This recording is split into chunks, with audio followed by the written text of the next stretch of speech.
All right, y'all. We're going to try this out. Let's switch on over. Welcome. Alrighty. Welcome, everybody, to another. Hello. We are actually live, PinTech Live. We're going to do a quick audio check with the Phils. And Hello, John, is there somewhere too? Hey, everybody, I'm coming. Let us know how we look. Yep. There we go. And senior. Yes. Thanks for joining us again, y'all. We're super excited to be back in y'all's shop. We're going to work on some Indiana Jones. As Phil says, whip it back into shape. If I had more planning, I would have totally gotten the Indiana Jones outfit for today. Next time. Okay, we got good checks. Awesome. Yay. Cool. Sweet.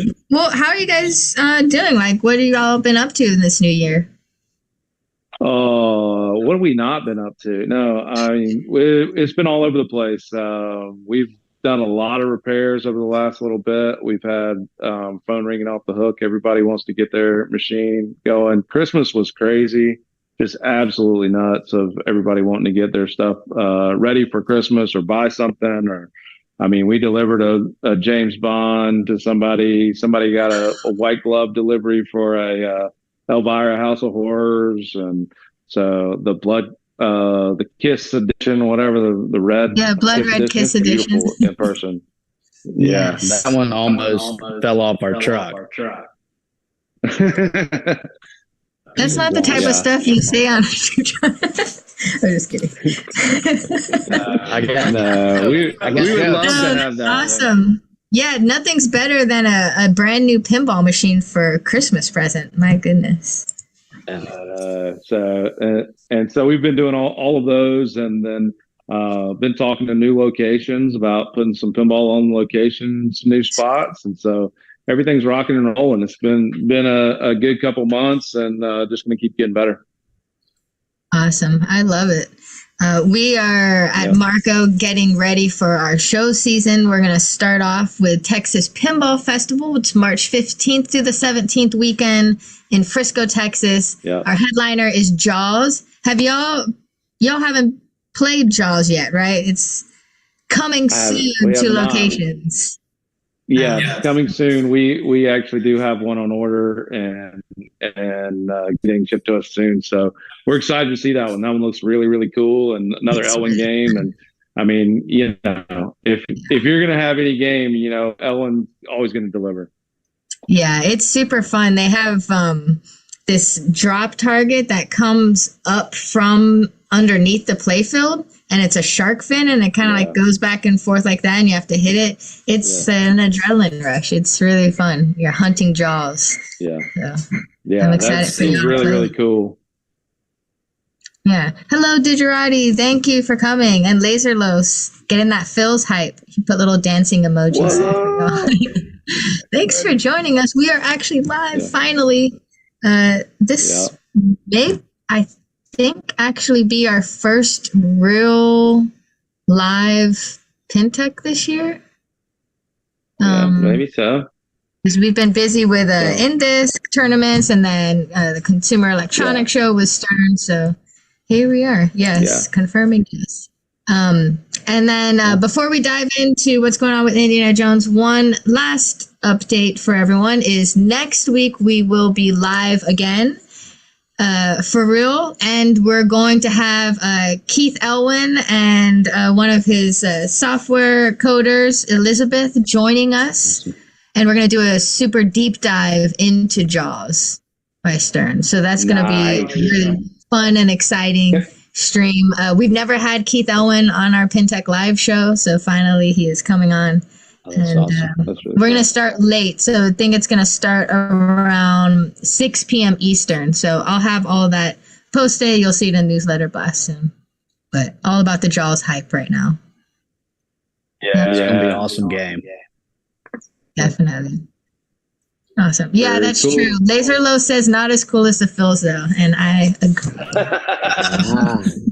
Thank you. What about the John? What about the John? Oh yeah, Or the I know, but it's the Phils and John. I know it's a stroke. Yeah. I'm changing my name next week. He said, "And the John." And the John. Yeah, the Phils and the John. There you go. Yeah, Awesome, cool. So, what do you guys have going on with Indy? So this is a customer machine. And so we just kind of started diving into it. Our guy Ollie has taken the play field and cleaned it up and done all that. But the customer said that they always had an issue whenever they were getting into multi-ball. And so they said it would blow something on the board. They send the board off to Chris Hibbler, let him go through the board. But every single time they would get into multi-ball, the machine would freak out and stuff would stop working. And it kept blowing something on the board. So they got Chris Hibbler to actually put like a socket on the board so they could put new transistors in every time. And so they gave it to us and said, hey, let's try figuring it out and getting it working 100%. And so that's what we did. So we started going through everything and we just tried to figure out what wasn't working and see if we could find some common ground there. So one of the first things is like when we first turned it on, I noticed that this arc where the multi-ball starts from, this is kind of like the same thing on the Stern Aerosmith, where all the balls get loaded in here and then they pour out during multi-ball. And so we noticed that it was trying to do some stuff, but it wasn't really, it didn't seem to know what was happening. This would go up and down, up and down, up and down, and it just didn't seem to know. And so we'll just start off with going into the switch test, and we'll start looking for switches that we see aren't working. And because I have this feeling with this one, as we dive into it and as we look at it, there's more than one issue here. And so the first thing is like you can see these targets here. You got targets over here. So I just kind of go through and start hitting all of them and seeing what's registering, what's not registering. So we got several of them where they are registering. And I don't know if y'all can hear that little ding on there. Every time one registers, let's see if I can go out and turn the. We're going to get hit with a copyright strike. If it's quick, it won't matter. Okay. And so we have all these switches seem to be working. All these down the side seem to be working. And I can zoom out. Let me zoom out for a second. Yeah, I was going to say too. So y'all can, do you have a camera where we could see the DMD, the actual switch test closer? Yep. Yeah. Well, yeah. Let me just pull it up like that. Can you do? If I zoom out here, can y'all see everything? So this, I'm going to just concentrate up here anyway. So y'all can see the DMD now up here. Right. So we've got the switch test up here, and it just tells us everything that's happening. So we can see all these switches, and then come down on these sides, we see, and then we got ramp exits and different switches. Doesn't seem like this one's working. That one's not working. This one's not working. These arc ones don't seem to be working over here. I think How can you tell from the switch test if it's working or not? Just for those. It makes a noise and comes up on the screen. Yeah. So on this one, it comes up. So it says Jones, or you're hitting the J over here, and it's saying, "Hey, Jones, the J is the last switch hit," and then it shows a little box for it. For these that come up, so you can see the box disappear, and then the box comes up, and then it also makes a ding noise. It makes a noise for us so that we know. So we can kind of go through everything, and we kind of do. And so from everything that I can see right now, and it's got some of these targets back here in the map. The map seems to be working. They're actually put little targets in there so you can adjust and do. But it looks like these three on the side aren't working. And it looks like some of these exit switches for the ramps aren't working. So this exit switch over here is not working. This one right here is not working. And so I don't know if the board's blown again or if there's another issue there. So we're going to keep going through it. So anytime that I see where there's multiple switches not working on a game, I want to figure out what's common between them. So this is standard 101 on the switch matrix. Usually switches are done in columns and rows. The rows in this one are the drivers, and then the columns end up being where the computer reads it as. So it'll send a pulsing signal over the rows of the switches, and then if it sees a connection to one of those columns, then it says, hey, that's switch 54 because that's, row 3 and switch 10 or whatever else it ends up being, and they have them numbered. And so I have this, I'll show you, I have it on my phone right now. And let's get in there. So we have the switch matrix up on my phone. And so I can start looking at all of this and start seeing each one. So you have your rows going across, you have your columns coming down. And so we can see, and it even tells us, let me get over, it tells us over here which Q number, so which transistors we're dealing with as far as those rows are concerned. So we have 4 rows going, Q1, Q2, Q3, Q4, that's your transistors. And it shows you everything that's supposed to be in those rows or columns. And so when I'm looking at these and I start seeing multiple switches out, I start suspecting there's a switch matrix issue is what we call it. And with a switch matrix issue, it means that there's going to usually be more than just one switch involved. It's going to be multiple switches that get involved in the problem. And so I start looking on this and I start seeing what is not working. So it says, we know that an exit ramp, so it looks like, or, that's the shooter one. So that's the shooter lane there, comes up from the shooter lane and then comes out here. So we know a shooter lane one isn't working. We know that, let's see, these 3 stand-up targets over here aren't working. And so I start looking at all of this stuff, and it all seems to be, so far, to be on row 4. And so I'm going to look at that further. The other thing that was odd to me, and I'm going to check it, is that the arc was freaking out like it didn't know where it was at. It just kept going up and down, up and down. So when you come into test, a lot of these Stern games will have extra tests involved. If they've got any kind of toy or mech or anything that's in here that's supposed to move, they'll have a test in there for it.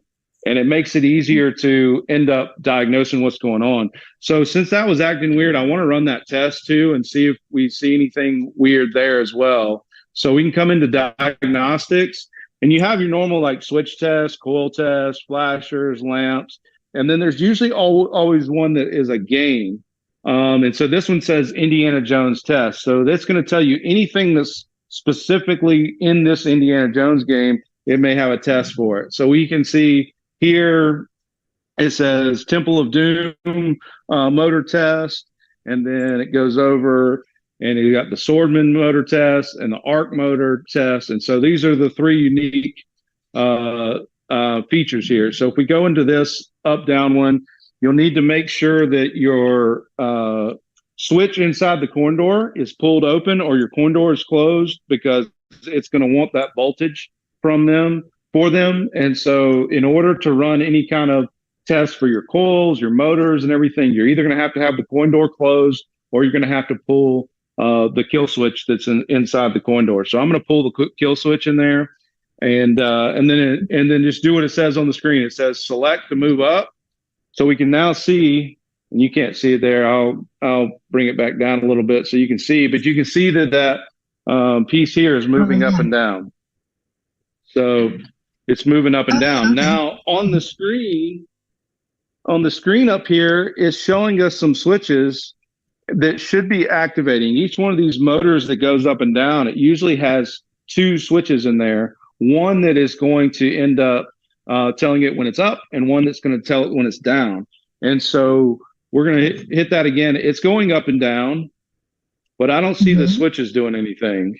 I don't see these. These should light up and tell you, hey, I'm in the up position, I'm in the down position. I'm in the up position, I'm in the down position. It should just keep lighting over and over again, and show you there. So I don't see those working.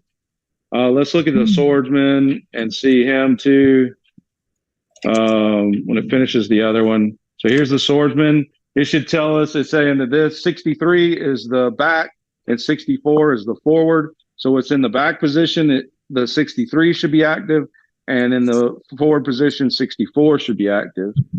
So we'll do that again. And it moves, but it doesn't do anything. So other than moving, so we know that the motor and the power there is good, but we don't still have switches issues. So we're finding more and more switch issues as we go. And so I suspect, since this one didn't work and this one didn't work, when that one was acting funny, that one probably doesn't know where it's at either. And so we go over to art. All of those are all in the same row in the switch matrix?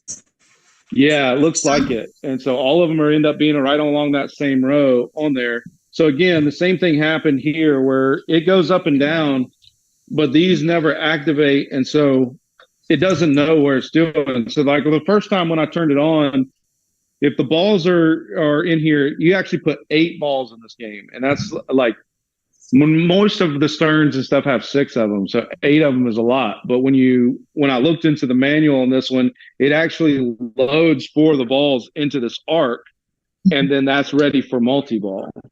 And so when you get to that spot, they get ready for multi-ball. And it was still doing that, but then it kept going, and it just didn't seem right. It just didn't seem like it knew if it was up, down, left, or right, where it was. And so everything that I look at on this row here, it looks like we have a whole row issue. So skill shot, the arc motor up and down, the temple motor up and down, and then it looks like right orbit bottom. So the right orbit bottom is over here. If I can't get to that one, I need a stick. Let's see if this one, that, all right, yeah. To get to that switch, there's a switch underneath underneath the ramp back here. There's a switch, and I can't hit it with my finger. So John's power poker is probably too big to fit back there. Yeah, so I'm using just like one of our magnet pieces. You can see it. For sure. And just going back there, it's not activating either. Yeah, and then we keep going, and it says left orbit top. That one's not working either. And then temple stand up and right ramp exit. So if we have a right ramp, the exit over here, that's one of ours that wasn't working. It says the top and bottom captive ball. So it has 2 more captive balls in here that bounce up and hit those map targets that are in the back. And doesn't seem like either one of those are activating. So we basically have a whole row that seems to be completely out. Yeah. And so since he said that Chris Hibbler had worked on the board and stuff, that's why I went ahead and took this off. And I wanted to just look around and see. So we'll look at these boards for a minute and stuff as well. And then we'll come back to underneath the playfield, because there's 2 areas that we need to check. We need to check and see if this is a logic issue somewhere, or if this is actually a physical, like, wiring issue where a wire has come out and stuff. So John, what about the fuses? Like, Dent in the chat says, are any fuses blown? So do you check that as part of it? That's kind of like the first thing, right? Yeah, well, the thing with switches is the switches don't usually have much to do with the fuses. If it was a coil, or if it was lights, or if it was something along those lines, or you're totally power. Not booting, anything, then it was. The fact that we have some switches working and we have some not, then I don't suspect a power issue there, because some of them are getting it. So I'm going to come into this right here. So you have your two boards in this one, and this is a SAM system. And on this SAM system, it's basically just a condensed version of White Star. So White Star was in like Simpsons Pinball Party and NASCAR and Elvis and all of those that were there. And then, well, maybe not Elvis. I know NASCAR had it. Lord of the Rings had it. Sharky Shootout. There's lots of others, but they had this White Star system, and they basically condensed it down. In the White Star system, you had the CPU soundboard up here, and you had the driver board down here, and then you had high voltage D board sitting up here in the corner in the White Star system. And then they condensed it and did everything and put it on a surface mount boards. So all these chips and stuff went to surface mount here. All the ones on the CPU and soundboard went to surface mount, and it just condensed it down. So this is our driver board, power driver board. We've got all our powers here. The cool thing that they did do on this one is all of our powers and our fuses have lights on them. So we can see right away whether we're getting those powers or not. So here you can see that it says 50 volts, 20 volts, 18 volts, 12 volts, 5 volts, and they're all lit up and good. And then even around all of this, we have the same kind of thing where all of these fuses that are getting used for all of they have their lights on it as well. So if you open this machine up and you're in a dark arcade, you can almost see instantly what fuses are blown, which ones are, what's working, what's not working right away. And so you can even see when I hit the kill switch in here, that this 50 volt light will go on and off on this F10 fuse up here. Whoops. Sorry. My ear fell out.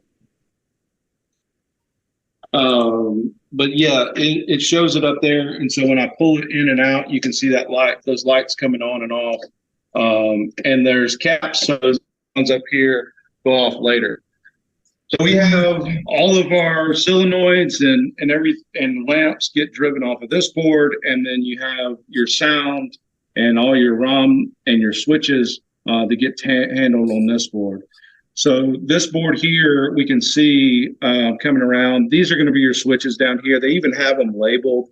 It says lower dedicated switches, your switch drives, your upper dedicated switches. And so your dedicated switches are usually like what's in the coin door, any of the coin switches, any of the start buttons, any of the tilt bobs. Those are usually a dedicated one. And then your switch matrix stuff is what's going to get these drives over here. And so on this side of the board over here, I can actually see the repair that he was talking about. And I'm going to go ahead and look at it. And so my first thing, because the customer already gave us some of the insights into what's going on this board, then we can come in to here and look. John, will you zoom in on this one and just zoom in right over here?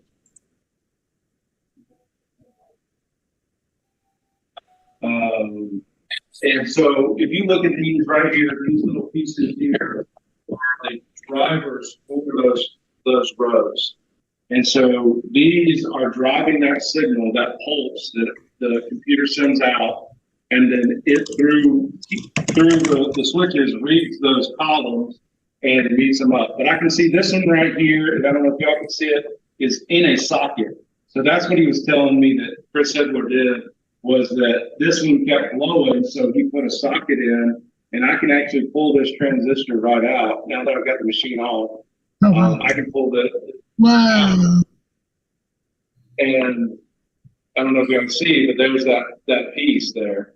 So that's the transistor that runs that. So I'm just going to pull it out and test it real quick, because he said that those were bad, or going bad every time that activated. So I'm going to look at it. But if he has a problem where, hey, he's getting the multi-ball and stuff, that makes me feel like there's something going on underneath the play field. Because if it's working all these other times, and then all of a sudden an action happens and we have stuff go away, then there's got to be some reason for that. if it's on the board all the time, then you would think that it would happen from the start. You'd think that you would turn the game on, you'd start a game, and you'd have those symptoms happen right away if it was dedicated to the board. So to me, the thing about Pinball is how can we eliminate the things right away? You know, can you eliminate and test things? What can you test? And how are everybody's been first things? And so for me, I'm just going to test this just because the customer already told me that. So for transistors, there are either going to be two types of transistors. Usually there's a NPN and a PNP. And I've said it before, but I'm partly dyslexic and stuff, so I get things mixed up. So I just know that there's two ways you can test this, and I test it until I see what I need to see.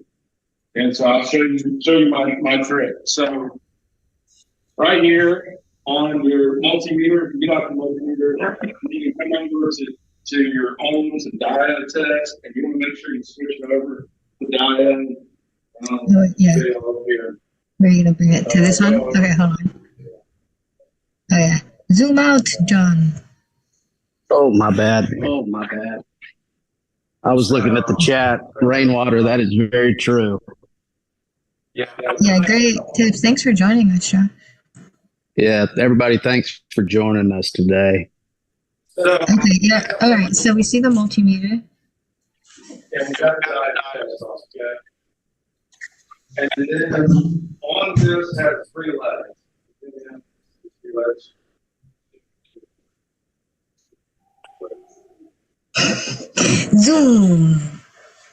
Zooming in.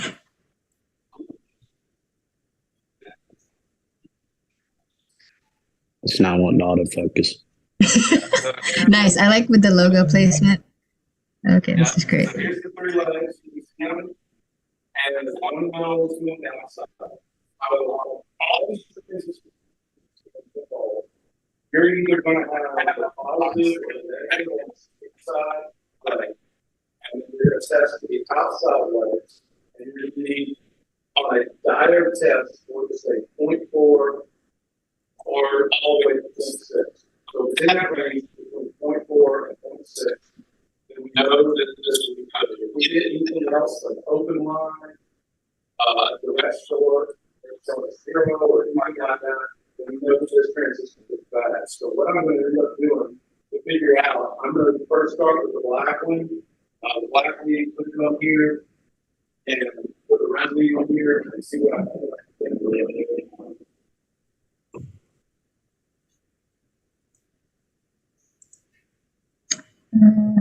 Nice. Okay, wait. Switch the wire. Cool.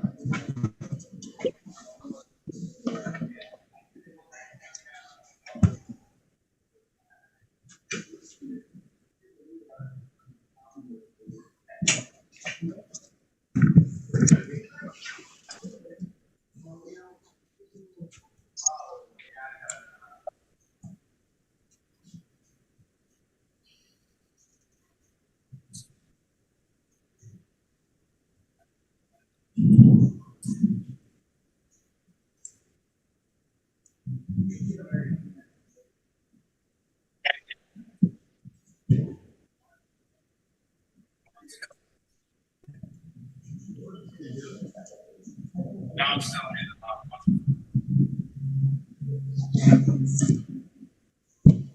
Oh, that's weird. Yeah, Phil, hold on, your audio. Oh, there you go. There you go. I can hear it now. Yeah, I was looking. Can you hear Phil? I can hear you, John. Yeah, I think his audio fell out. I'm sorry, guys. It's okay. Yeah, I was like, he was getting weaker and weaker and weaker, and then I was looking at my settings, and everyone's like, no, we need this content. Thank y'all in the chat for letting us know it wasn't working. And texts. That's weird. Let's see if we can get this fixed, or he can use mine. Yeah, we can hear you loud and clear. That's good. Yeah. That's what I'm here for. Thank you, sir. All right. Let's see. Can y'all hear me now? Yeah. Is it just like one of the earbuds did, maybe? Yeah, someone with the earbuds. Okay, so back to it. Where were we at? We were talking about testing the diode. Yep. So I've got this here. I've got it on my handy dandy little tray, so I don't lose it. If you don't have trays or something to use in your pinball machines and stuff, it's what you want to do. So I'm going to put the middle, the black on the middle leg, and then I'm going to touch these other ones to the outsides and see what we get, and see if we get a reading. So I'm not getting a reading there, and I'm not getting a reading there. So I'm just going to, let's turn it around and check. So when I did the black on the middle and the red on both of the outsides, we're not getting any reading on them. So then let's switch it up. It's probably the opposite as far as the transistor is done. So red's in the middle now, and then we go to one side and it's reading 0.6. So that's good. And then we go to the other side and it reads 0.7, no 0.69. I'm going to say that's probably pretty good. As long as it's right there at it, you should be okay. If you see something like a 0 or a 0.2 or a 0.9 or something like that, then you'd be concerned about it. So it seems like this piece that was in there is good. So that is interesting to me, that we would have an issue there and then it not be this transistor. So we're going to go look a little bit further, and then we'll check back on that as well. So if I don't see an electrical issue or a logic issue or something right away, then the next thing I start thinking about is, all these switches and everything are daisy chained together. So if you have one that starts and it goes through all the switches, it's got a wire going from this one, daisy chain to the next one, to the next one, and that's how it knows all that row is getting that driving signal. And then it's got all those columns coming in individually on those. And so let's just look underneath the playfield. Let's start looking in the direction of all these switches and see if we see anything out of place. Because sometimes you can have it where a wire's broken on one of them and it stops the daisy chain from the very beginning. Right. And so then if you stop the daisy chain, then it can't get any of that signal out to any of them. So we'll throw it up and we'll keep looking. I didn't see anything on the exit switches, on the ramps and stuff like that looked anything. So I'm going to suspect maybe something's under this playfield here. And so kind of got to get oriented of where you are. When you look at it upside down and you're like, okay, where am I at? So I know here in this section, there was 4 over here, and then there was another 3 targets on this other side, and that was one of them. So I start looking for anything that I can find. Are any of the switches, lugs touching, or start pulling on all the wires, seeing if all of them are attached, anything that I can do to try to see if something's out of place. So I'm just going to kind of start going through here and pulling on wires and looking at them the best I can, to make sure there's nothing weird happening. Diodes aren't touching where they shouldn't. And that's the other thing too, is like a lot of this stuff gets in and you got coils and you got switches and you got lights, and all of this stuff is down here. And if one touches something that it shouldn't touch, then you got an issue, whether it be a switch touching a light or a switch touching a lug of a coil or anything like that. You definitely are going to have some issue, and it's going to show its head kind of like a transistor getting blown. So I don't see any issues on these up here. And then I start looking for this sword target. So here's the sword man. He's got a switch located underneath here. And then he should have one more. Oh, it's an opto. So there's an opto here that the piece goes through when it spins to tell it what position it's in. And then there's also a physical switch here for the cam that's on that. So it pushes it down and it tells it when it's in the different positions. So I don't see anything pulling on those wires, pulling on these wires. Everything seems to be okay there. Then we have the arc. That one wasn't working either. So let's look at these. Pulling on the wires, all good there. Everything's good there. The diode seems intact. So I don't see anything right off the bat. What else was there? There was a skill shot one. I think that's good. So I'm not seeing anything. So it's like we're gonna have to hunt for this one. And then this, I think that this is the arc piece. So it will come around and go down. So there's one more switch up here. So this must be, I don't know which position it's in right now. So that's up, probably up and down. So this one's probably down. That one's probably up.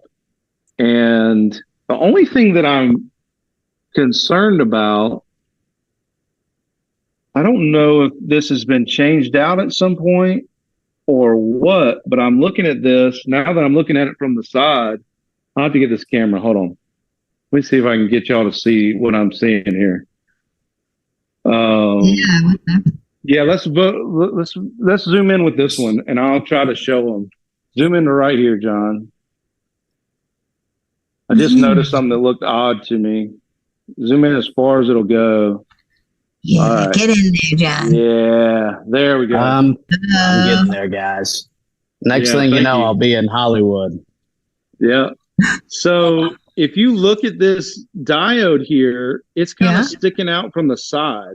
So when somebody soldered this on, it's a side solder. You can see this side sticking straight up this way, and you can see that they wrapped it through there and went up. But from my angle, I can see that this guy right here, when it comes around, it's going to smack right into that. Oh my gosh, that's more than a smack. That's violating. Yeah, so it's hitting that guy, and that, I mean, all it takes is one of these sides and stuff to be grounded or something along those lines, or get any kind of feedback from this motor here, and that could be a big issue. I've had it before where some of this stuff, with all these mounting plates and how they do it and stuff like that, that this can be grounded, but also, I mean, you're touching stuff that shouldn't be touched there, and you're about to rip off that diode. So I don't know if that's been replaced before, or if that was just a mishap from the factory, or somebody was looking in this direction and bent it in the wrong spot, or what. But it's definitely hitting that. So I will pull this down. You just bend it down, or would you resolder it? Oh, yeah. This one looks like it has enough clearance if I bend it. Yeah. If there wasn't a way to get the clearance, then I would definitely resolder. But this one looks like if I bend it, it'll get the there. So I'm going to do that for now. But that definitely shouldn't happen. So we'll keep looking and stuff. But that is a concern to me, and we'll keep looking. But then also, let me see. Let me look back at this switch matrix real quick while we're talking about it. Hold on.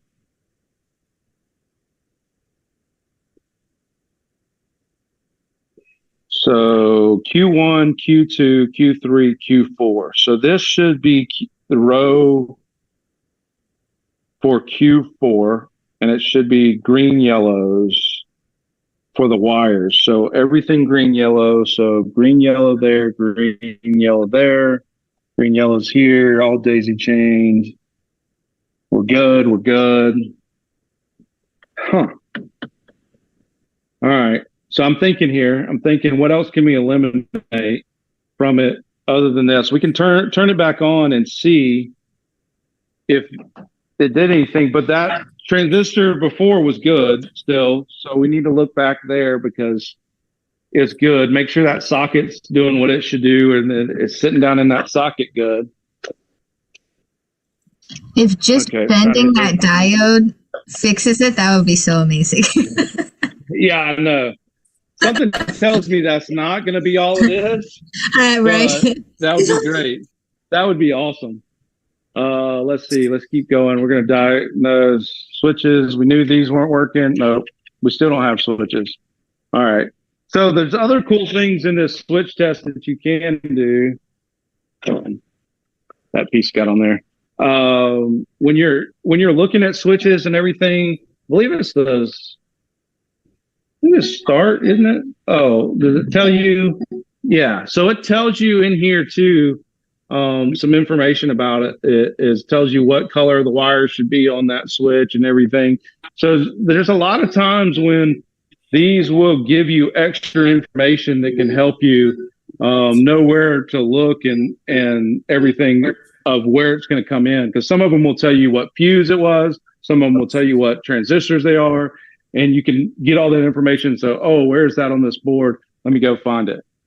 And so Q4, and then I'm going to make sure I put this transistor back in correctly.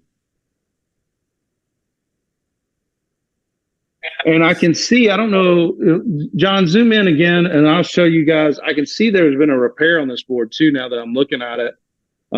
There is a trace in there. Can you keep coming? All right. So I don't know if y'all can see this little blue wire. It's just above my finger. Yep. Right to the top left of your finger. So I see that now, and it is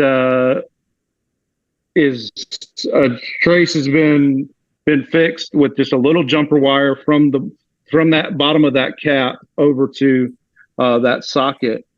But what's interesting to me now that I'm looking at this, here's Q1, here's Q2, here's Q3, and this is actually Q4. The one beside it's Q4. This is Q3. So he must have had a problem with the Q3. That's the row above. That's not even this row that we're talking about right now. Hold on. Let me look. Oh. So Q4 is the one to the left of this socketed one. And it's the row that we're talking about. Q3 is the map targets, the right top orbit, the opto for the hit there. So all of those are working. So now that we look at it, so the ones on Q3 where he put the socket in are working, but the ones on Q4, the one next to it, is actually not working. So I need to pull this board and let's test the transistor that's actually in the board and see if that one is got an issue going on with it. That would be interesting to me. Okay. So we looked under the playfield. We didn't see anything physical that we could right off the bat other than that one diode. But that diode is actually in the Q4 driver. And so we were looking at the Q3 driver, not the Q4 driver. So we need to look at Q4 now. Because I didn't see anything. I didn't see anything under the playfield that would concern me in any way, shape, or form. And the underneath the playfield is really clean, actually. So let's see. All right. So if you've never done this before, take pictures, take more than one picture, take 5 pictures, take 10 pictures, but I'm going to go because I do this all the time and just pull these out. But I do recommend that if you're doing this at home and you're working on a board and you're pulling connectors off, mark them, label them, put something on them. It doesn't matter what. You'll be surprised at how many times that you pull a board off and go, huh? Where'd that go? And so I'm going to pull this board out and let's look at this other transistor because that's odd to me that he would replace Q3, but we see all these issues on Q4. So let's keep going. And I'll get John to zoom in here where I'm working on it, and we'll see if we can't show you close up what I'm doing here on these. So this little tiny board, I mean, it's hard to believe sometimes that they get all the stuff they want to on these little tiny boards now, but it's cool. But the surface mount stuff, I'm kind of scared of. So here we have this board out, and I'm going to set it down here, and let's do some testing straight on the board. So John, just come on down and do. Thank you, John, for helping us and doing this and making it happen, man. Thank you, John. Hey, I'm just happy to be here, guys.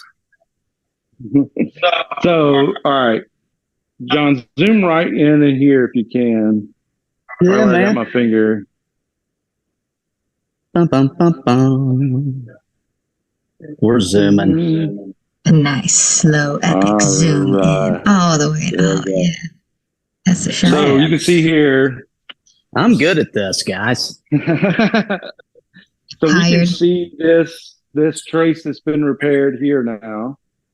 You can see that blue wire. You can see this socketed one that's standing up and everything. And then, so it says that the switch drives, we had 1, 2, 3, and 4 were in that switch matrix. And so I'm just going to flip this over and test them because it's easier on the back side. Sorry. I'm going to flip this over and do it on the back side because it's easier. But you flip it here, and we can see some repairs that have been done before. Looks like here somebody had to bridge trace back in and some different repairs. So we look at this, we can see the orientation. You've got your 3 legs there. So we're going to do the same thing that we did before, where we do the middle one, and then we come over with the black and do it on either side and see what we get. So again, I'm going to change my meter here and get it on the diode test.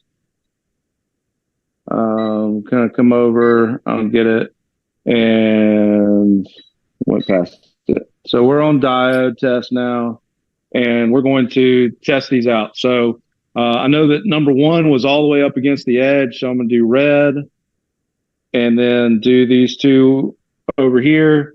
So I'm seeing 0.7 and let's see, not on it, 0.6. So that's right in there. And then we can reverse it too. We can put it in here, and we should actually see an open line, but sometimes when they're in the board, you won't see that. And so you just want to make sure that they read the same all the way across.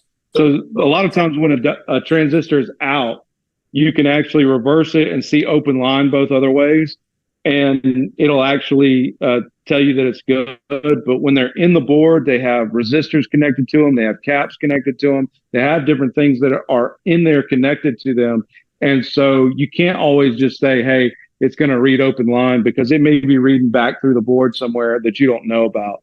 So the basic thing is you want to hit that middle one. These are going to be red in the middle and blacks on the outside. So we do that. That one seems good. We do that on the next one. This is going to be Q2, and we get the same kind of thing, 0.7. And this one, we're getting 0.6. So we're getting that same thing. Here's the one that's been repaired before, 0.7. And let's see, 0.6. And then here we're coming to the Q4, which is the one that we're having an issue with. So let's see about it. Oh, whoa, that one's not right. And so I'll try to set this in here so y'all can see it. Let me get it but on the other side there. No, you're not going to be able to see it, but one side is actually reading 1.2 and the other side is reading 0.074. So let's keep going. We're going to keep reading these drive ones. We should see, now that we've read a bunch of these, we should actually see the same thing. So we know that Q4 is not right. And so I keep reading. I go to the Q5. That one's reading the exact same as the others, 0.7 and 0.6. And then Q6, same thing. So that probably means that we have an issue with this transistor. It is so crazy to try to put this thing up here and go backwards when you look at this and try to get it lined up. It's wicked of, like, you have to go the opposite way you're thinking when you're looking at the screen.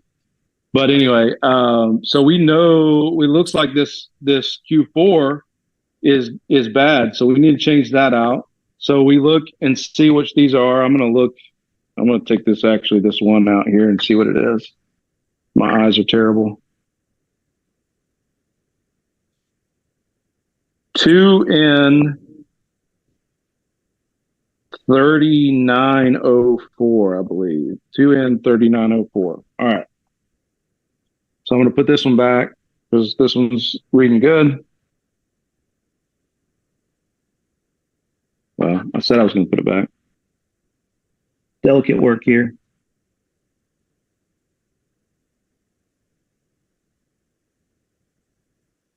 All right.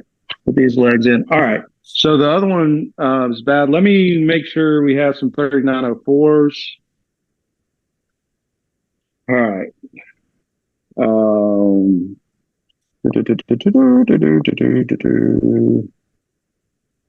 me open this up.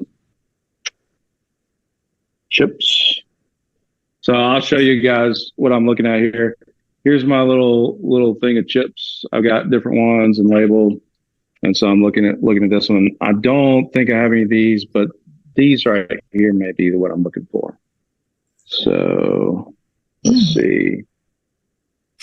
But it's so crazy, like the amount of parts that you have to have sometimes when you're a pinball repair person. Like these are all little transistors and different things that go on Bally boards, your IRL 54 540 ends that are your transistors for the White Star system and all that.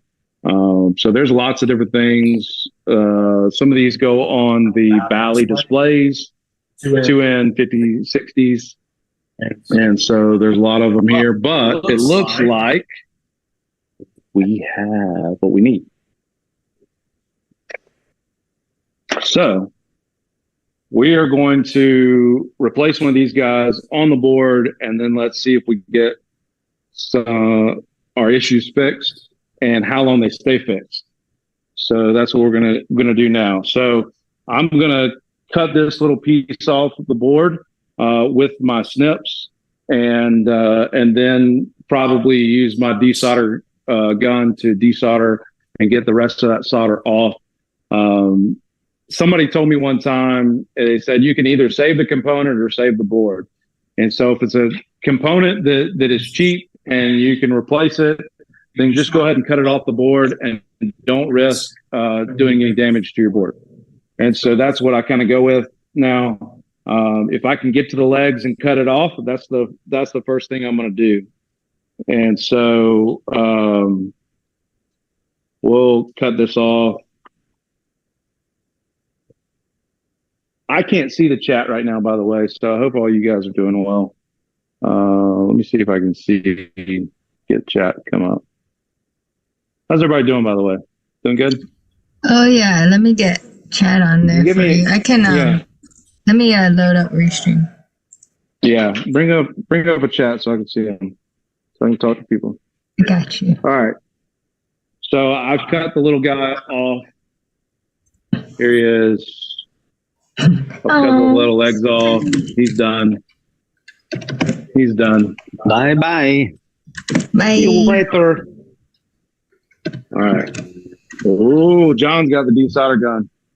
There we go. He always has some sort of tool in his hand. Yeah. Just don't worry, man. It'll be good. Be real good. All right. So I am going to actually, it looks like this solder's good. Normally I would add some back, but I don't think I'm going to on this because I think it's good. Let's snip this off. Let's see if we get hot enough. My poor Hacko has lost its cover for the vacuum, so it's all exposed and everything. That's how much I use it. It just broke off. It is what it is. All right, so I'm looking here, 1, 2, 3, 4.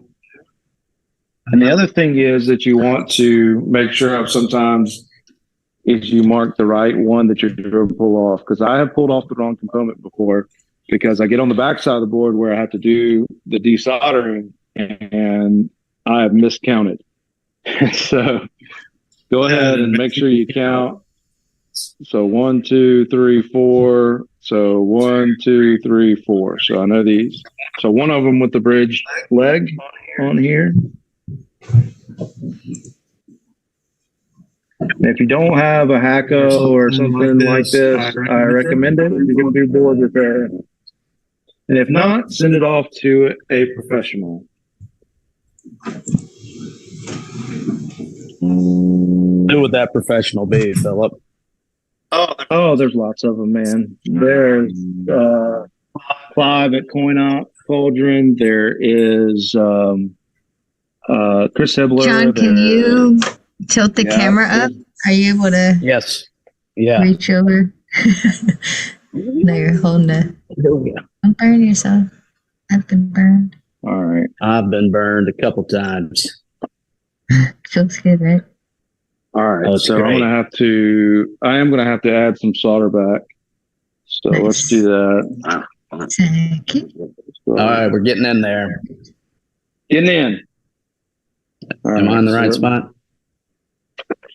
I don't know. Time will tell.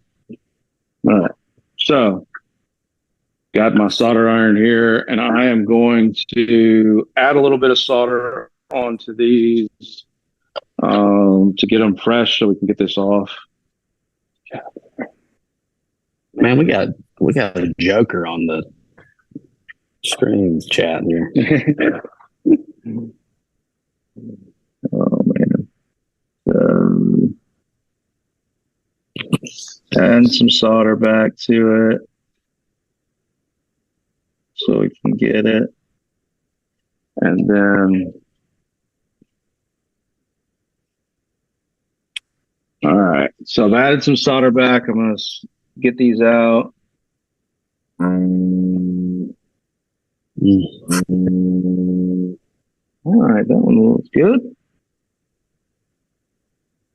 And then this one, that one looks pretty good. See if I can get this leg out of the way. And so it looks like I'm going to have to put this bridge back into place when I get done because it's kind of in the way. So I'm going to try to heat it up and get this. I've gotten 2 of them, but you can see here. So 2 of mine are cleaned out pretty good, but this one that has the bridge on it is actually, the bridge is actually in the way. And so I'm going to have to heat it up, get that bridge out of the way, and then suck it, and then come back and pull it and put it back into place. So nothing like having to unrepair and then re-repair a board. So Phil, we got Rainwater on the chat. Rainwater, thanks for popping in, one of our Columbia guys. Let's see. Once I had 3 rows of switches stuck closed on IJTPA, and they were all related to a chip U23. When I replaced the chip, only the stuck rows got fixed. Still pulling my hair out on that one. What game is it again? Indiana Jones. Williams? Yeah. Williams, Indiana Jones? I don't know. IGTPA.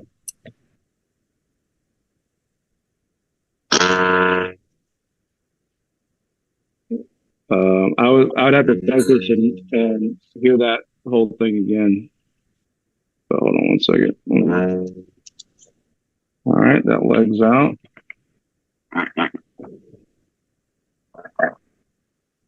Papa Hex asked if you got the Hacko up high. I do. I've got it at no, it got turned. Sorry. I usually keep it around 3 and see if it works. And then if it needs a little more juice on stuff, I'll put it up a little bit higher. But let's see. All right. So we just got one more leg to clean out. It's delicate, so I'm going to add some solder back and try one more time. Never be afraid to add a little bit more solder back. That flux is going to help out. That new solder is going to help out, and it'll do more than you think. And on these little boards that have these really tiny traces, you got to be careful that you don't lift any traces and things. So let's try one more time here. Woohoo! So now we're all cleaned up. This one needs that one leg to come. So let me see. It's still got the little leg piece.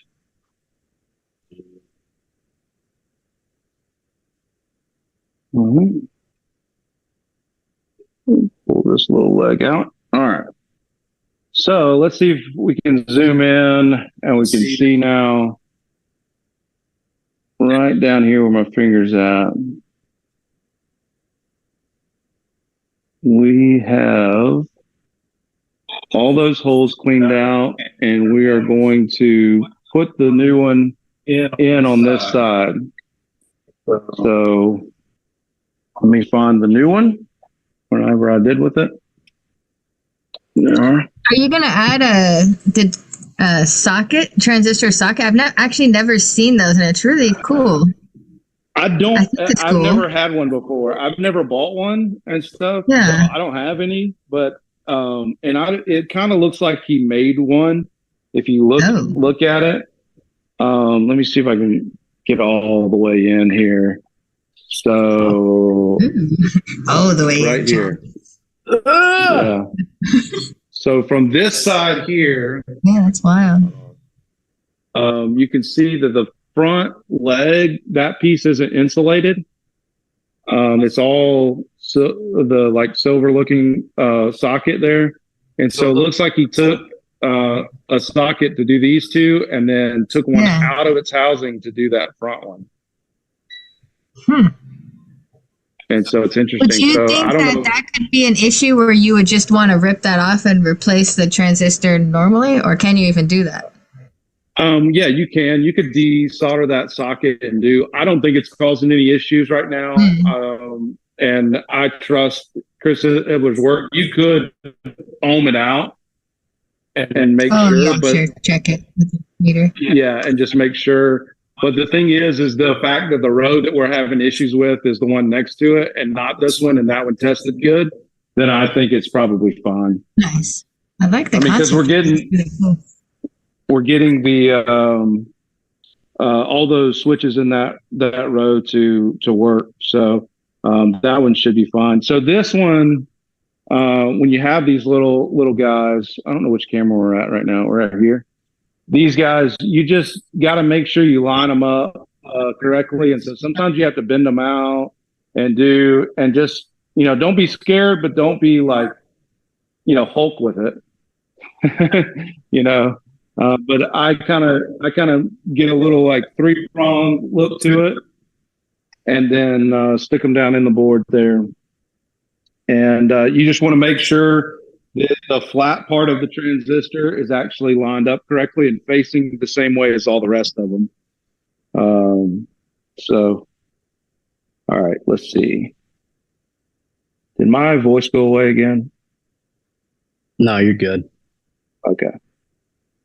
All right, so let's see. Got it in there. Going to push it all the way down. And then we're going to solder it in. So I've got this here, and I've got my solder over here. If you don't have any Kester solder, get you some Kester solder from Marco's Specialties, because that's the best stuff. And all the rest of it stinks. That's just my opinion. I'm sticking to it.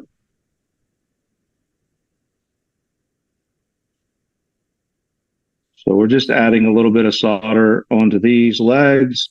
And then I've got to put the bridge back in place that the other repair did. So that's what I'm doing now. I'm bridging that back together. And then we're going to cut the excess of the legs off so that we don't have anything hitting the back of the machine or touching in some place it shouldn't. So I've just got these snippers, these board snippers, and you come in here and just snip the excess off. And then I have this tray here to dump out at the end with all the extras and the flags and stuff. And so I've got this in. Let's test it and make sure that we're seeing what we need to see. And then I think on this other one, I'm going to add a little bit more solder to it. It seems like it doesn't have hardly any. So I'm going to add this. There we go. So I'll show you. I'll pull it up here. So we got a nice new set of clean solders here, cut off. The transistor sitting in there nice and clean. So 1, 2, 3, 4, that's our fourth one. And let's get out the meter and we'll check it and make sure. Where's my meter at? Right here beside us. All right, so we're going to go back to the diode test. Let's see. I hope we have time to finish this one and see what's happening. Where are we at on time? 4:30-ish? We got 30 minutes. All right. Got this. So, all right, let's see. So we said red in the middle, blacks on the outsides, right? So that one's testing fine, the one beside it. So then we come here. Ooh, 0.7, not 1.2. And 0.6, which is not 0.07 or whatever it was.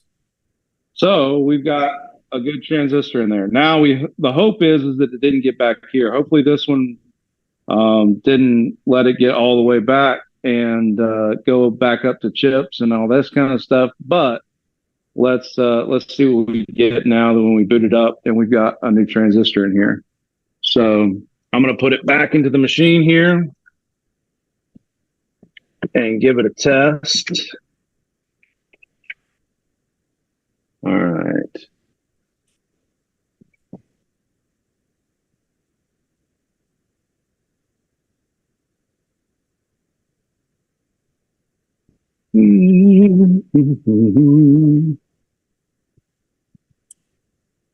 All the different pieces. Okay, so this one goes here.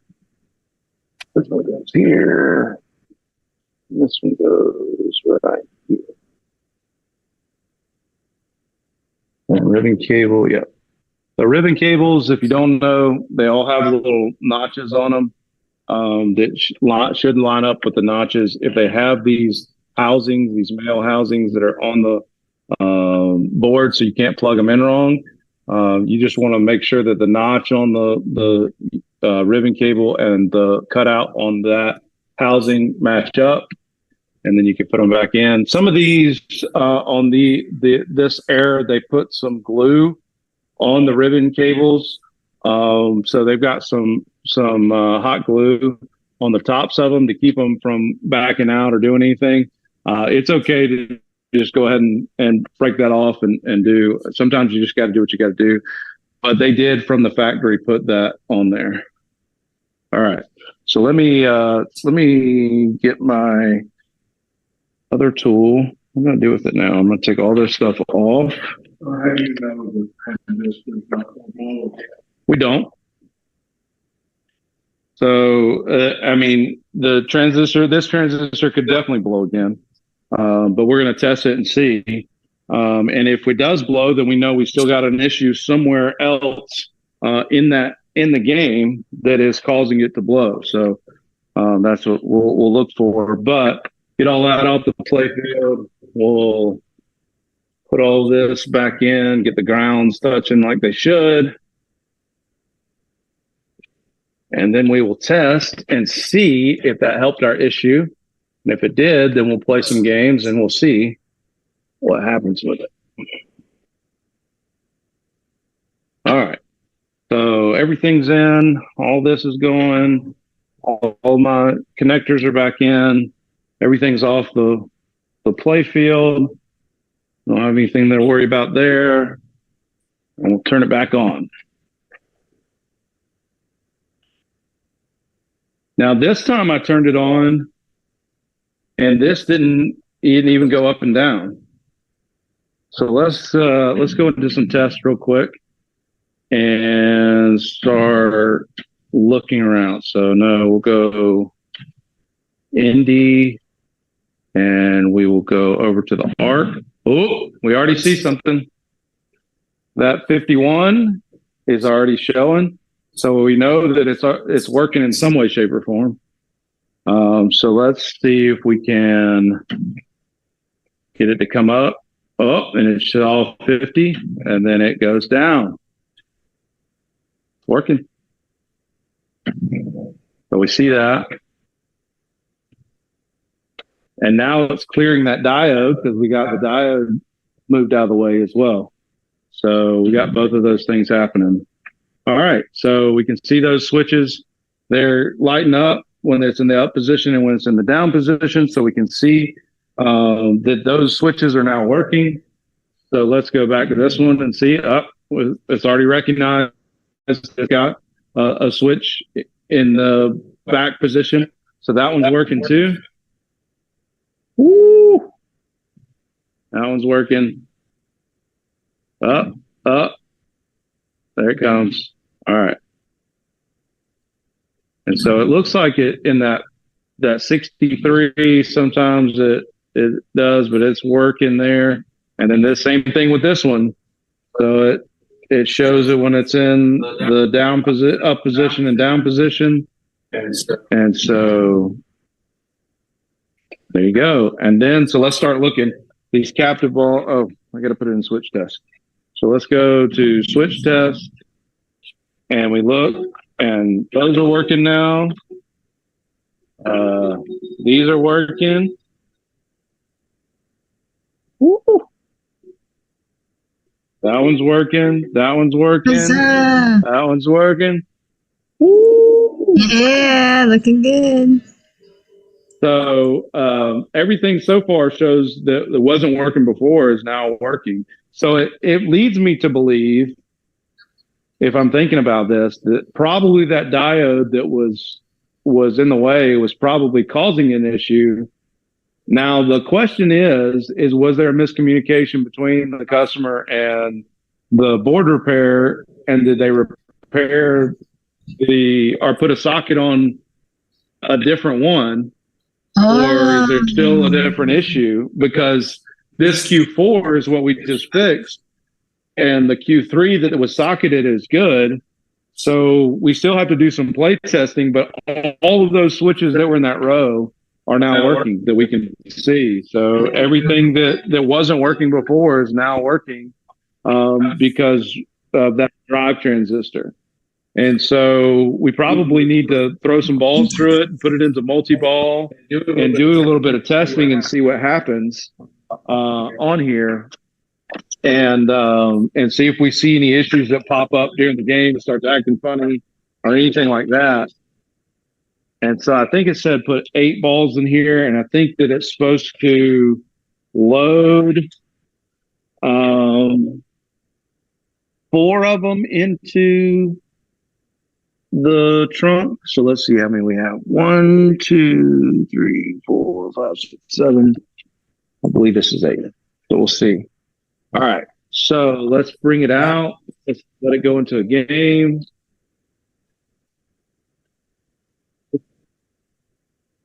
Loading up. Yeah, give us a cool playfield shot, John. Oh, yeah. DMD's cool too. All right. It loaded 4 balls into there, just as it should, and it's saying it's ready to play. So I'll turn the sound almost all the way down so we don't get hit with anything. If I hum it, will they strike us for me humming it? No, hum it. You're good. Let's hear it.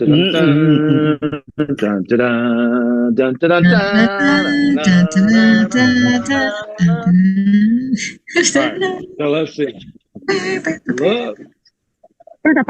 So honestly, I've never actually played this game before, like the Stern Indiana Jones. I've never played one before, so I really don't know about gameplay. So Chat, tell me, how do you get the multi-balls? It just Yeah, come on, Laser Lows. He's still in here. Give us some rules. All right, Laser versus Lows. pin tips. How do I get to the multi-ball to see if this will dump? Because I really don't know. So here is like a scene. Here we go. All of them come in. Yep. All of them dump. Hit arc 8 times. Arc 8 times. All right. Well, I did that. So we're in multi-ball. It dumped them all out. Loaded one back up in there. Hit it again. So what is it doing now? I don't have any music or anything. All right. For now. Loading. Draw. I don't know what it's doing now. Total bonus, so it's bonusing me out. And it's loading me a ball. For ball 2. So let's do it again. How many times the second time? You got to hit it like 20 times the second time? 140. 140. Like 17, 18. There it goes. Going back into multi-ball. Dumps them all out. Woo! Woo!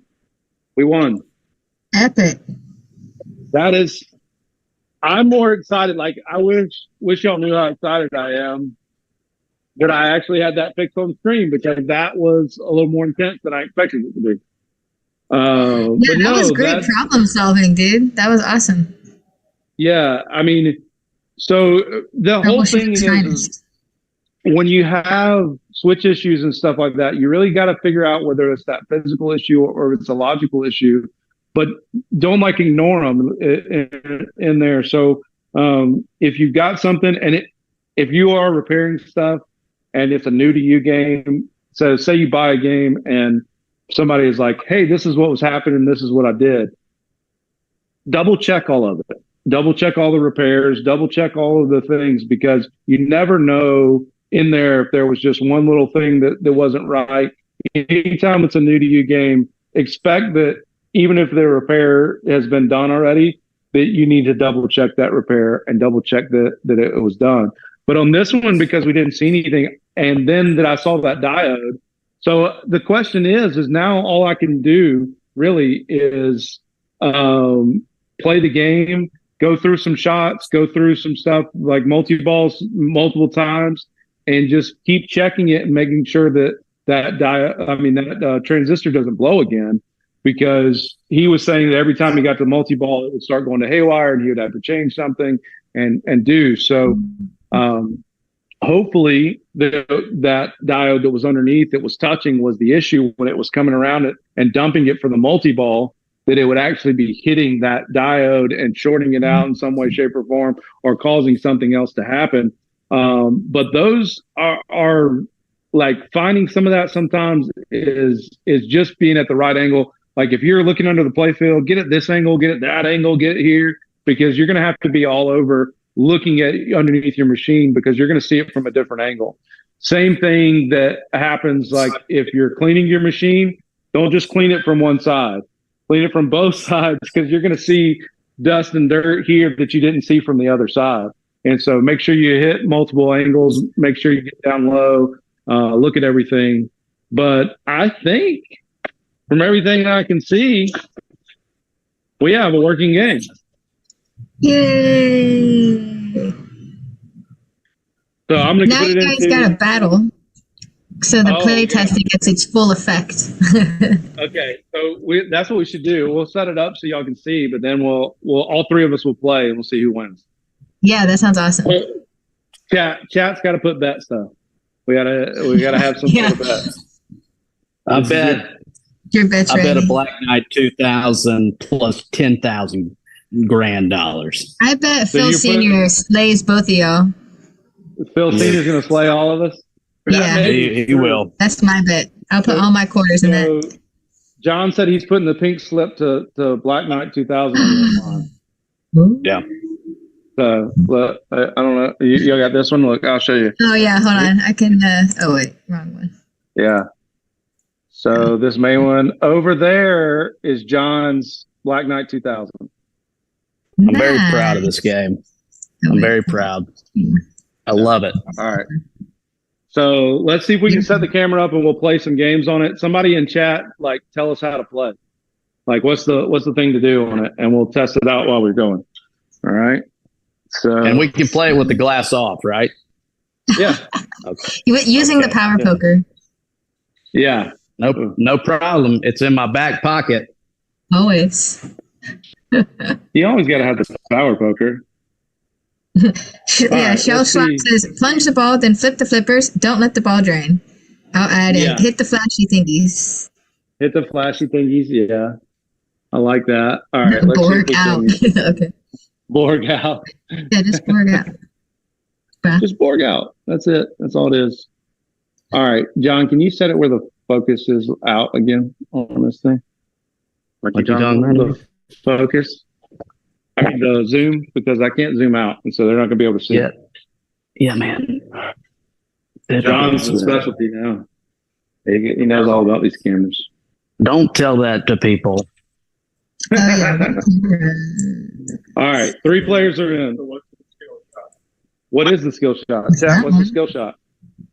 What is the skill shot on this one? 4 main shots. Hit them repeatedly to start modes, okay? All right, so can y'all see the play field well? Is this? We can, but I don't know if we'll be able to see it once you stand in there and start playing. Yeah. Can you see it now? I can see this angle. No. All right, let's unplug this light here. And then we can move it. Oh, yeah, go stand. Yeah. To the side. That's pretty cool. Yeah, dope. All right. So what's the skill shot? Anybody say what the skill shot was? What's the skill shot? Oh, JR, no, I'm sorry. Anybody? All right, so I'm going to go first. Senior's going to go last, so he can win. I had no choice in the matter. No, you're going to go second. Thanks, man.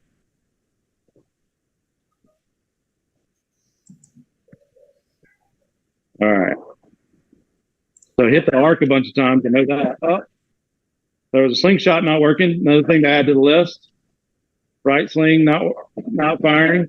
You can look at that here in just a second. Uh-oh. All right.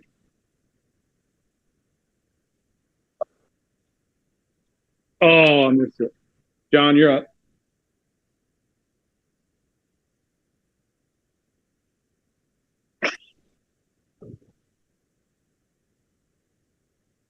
Okay, here we are. What's the skill shot? Oh, change the battery pack. Hold on. I love that skill shot. Change the battery pack. Where's the one that? Sorry. I'll change it out. I don't know what the skill shot is. It's saying up there on the screen. So, is that how you do it? Yeah, that is.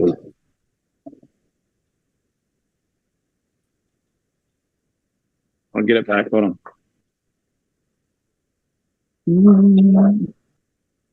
That'll baby. Oh, that one doesn't like that one either. Okay.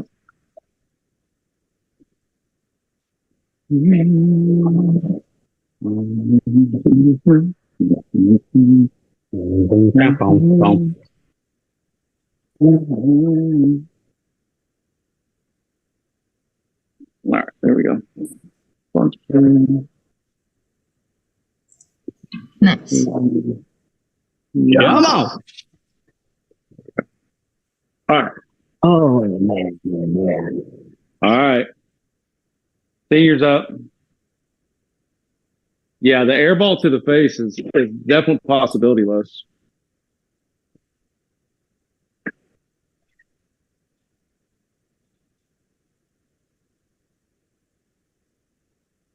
Ball save. We'll take a look at the slingshot too in a minute.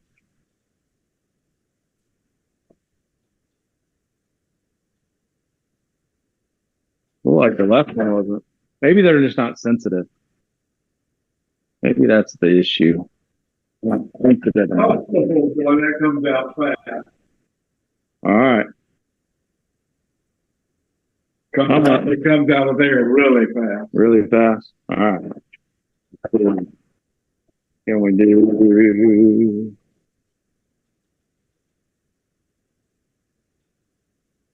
Hurry up.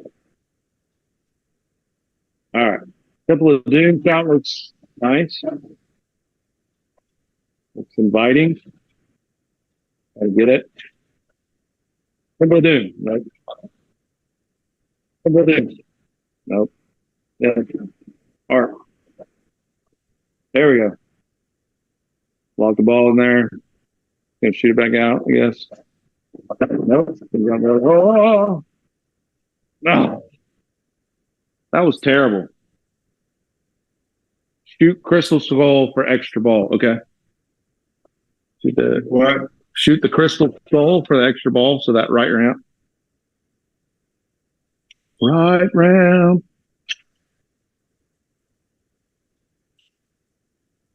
Hey, Hudson. Third player has it. I'm with you. I think he does. Senior's going to get it. No doubt. No doubt in my mind. For sure. Oh, he get multi-ball. Uh-oh. Here we go. Multi-ball. Or if you were a data use machine, tri-ball. For sure, man. For sure. Okay, this is wild. Is this even pinball? Yeah. If the customer is keeping it a color DMD, it would be great on it. This customer has a bunch of machines at the game room in his basement, and he has a lot of great machines in that mix of pinball and arcades. For sure. Ah. Out of multi-ball. All right. 8.6. Lowe's, what's a good score on this game? Or any not that. All right. So it's still on ball play 2? Oh, it's loading the balls up. That's what it's having an issue with, is loading some of the balls up. Well, really slow to load them back in. We'll look at that. Somebody who's played this game before, it's taken a long time to load the balls back into the trunk. Is that something that normally happens? Is it still on? It's trying to load the trunk back up. So we'll figure that out too. Because it hasn't even counted the bonus yet. That's what it did to me a minute ago. They're just dumping all again. So maybe we have an issue somewhere still. Pinball. Pinball. Fix one, find another. All right. So let's do this game and let's check it. Let's see switch test. Let's see if all of our switches are working still. All of our switches are working. Well, that's working. These are working. So everything's still working. We didn't blow anything there. So all that. So it has some issue when you do the multi-ball of reloading it. Check arc auto load switch trough. Okay. Yeah, come by, Hudson, man. We'll show you around for sure. So auto load. Check arc auto load switch in trough. Okay. So I think I see what they're talking about there. All right. So right here it says no ball on automatic load switch. All right. So let's see. So test switches, and then let's get some balls out of here.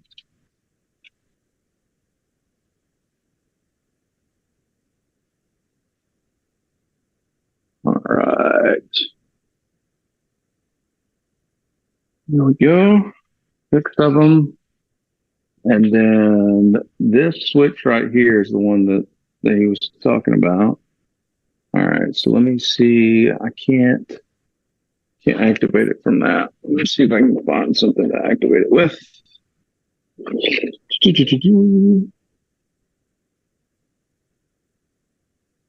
Arc auto load. So switch is working there. Okay. So the question to me is does it really need 8 balls in it? It says it's 8 balls. So it should load 1, 2, 3, 4, 5 here. And it should have 3 in the arc. Or 4 in the arc. So let's try it again. We'll see all the trough switches. 1 went in. Whoop. 2, 3, 4, 5. That's auto load. And then you have another one. And then there should be 2 in here, right? Still? Yep. 2 in the arc. Recommend a good multimeter. You know, your flukes are always going to be the ones that everybody recommends and stuff. But I have some cheap ones and stuff, and it really doesn't matter. I mean, as long as you know how to work it or you learn how to work it, it doesn't matter. I've got this one. I also have this like fancy auto one that I do. This one here, and it's got an auto feature on it. So if you're in a hurry, you can hook it up to, and it'll find the DC volts or find the AC volts, or it'll look for continuity, or you can come to the function and change it in here and change and go through. But yeah, a multimeter fluke is always going to be the one, but they're always going to be like $100 or $200 or whatever for a good one. So as long as it, I do like these ones though that have the turn dial on them. It's a lot easier, gets on there real well.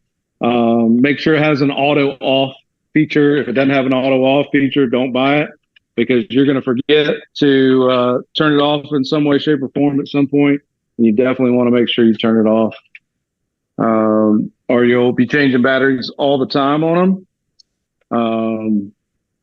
But other than that, I think so. We've got to figure out this issue here, and then I wanted to test. So it seems like these slings need adjusting. Seems like you can kind of hit them, and they don't go. So the switches look like they just need adjusting. Looks like it's on easy mode, because I can touch all in there and it doesn't do. And then I hit it pretty hard, and that's when the sling switch activates. Because before you didn't. I can't hear anybody else on mine. Anybody else? Can you hear me? Yeah, I can. Okay. Can you hear me? Cool. I can now. I couldn't hear for a second. I've been muting with my multitasking. I'm basically back. You gotcha. Cool. There is a menu to enable or disable switches. Oh. Tell me, teach me. What do you know? Yeah. We love the chat. I know. I will take any advice all day, because I certainly don't know everything. I mean, even though the amount of stuff I do know, I learn stuff every single day, and I'm all for learning. So many different machines and systems. Yeah. So there is adjustments, I'm sure. Is that what you're talking about in adjustments? Or active switches? You're looking for active switches? Is that what you're saying? Because if we look at active switches with all the balls in there, I mean, that one is active, but it was seeming like after it dumps the ball, it was having a hard time auto loading them back. So I guess every single time one drains and it gets to that auto load switch, it should shoot it up there and go, but it was taking forever to do it. So seemed like it was taking too long. So it's an issue we'll look into. It'll be maybe we'll have an answer by next time for sure. Mm-hmm. Go back one menu. There.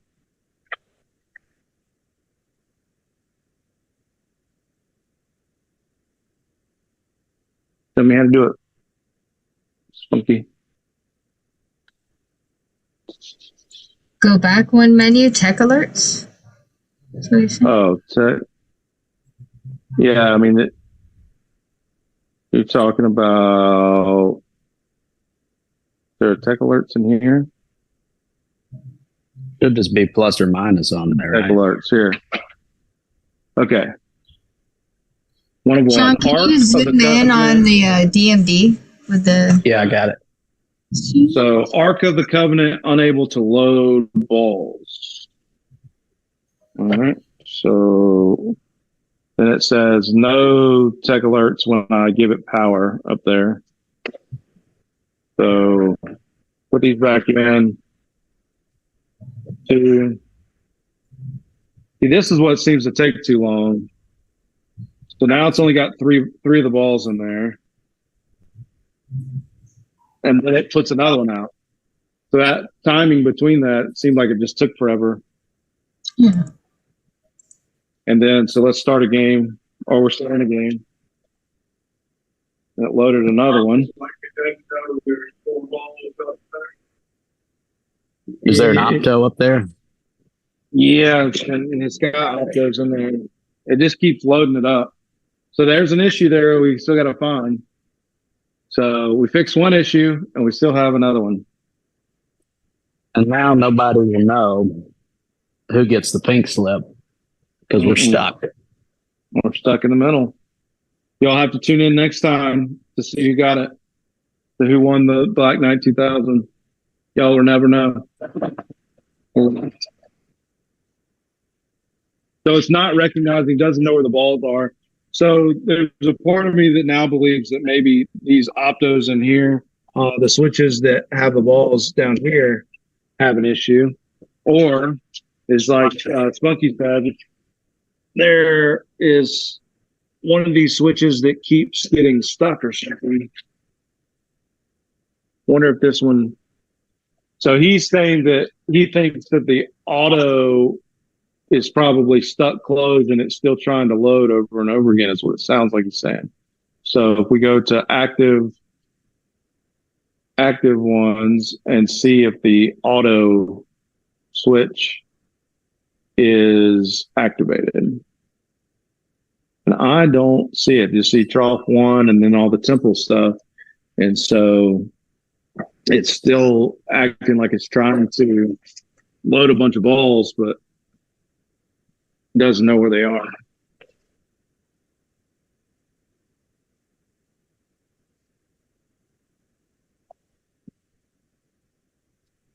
So we'll put that one on the list and start figuring out, because it's got like 6 or 7 balls in there, and then it dumps them out here in a second.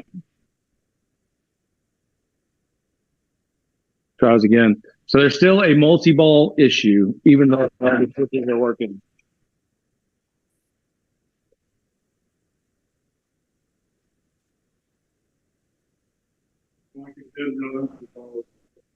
Yeah.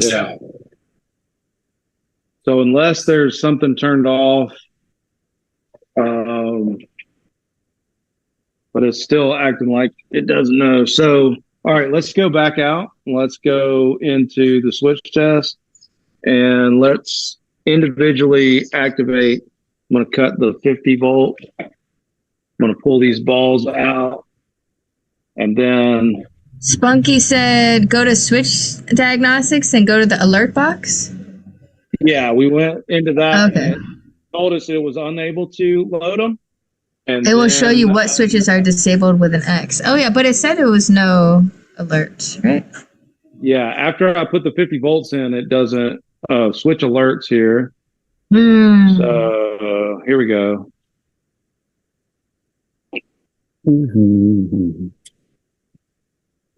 So those are in captive balls. So I think all the trough ones are up here. So auto is in service, 4 is in service, 3 is in service, 2, 1, all those are in service. So we don't have any switches out of service right now. Not that I can see. So the issue that we have to figure out is why it doesn't know where the balls are.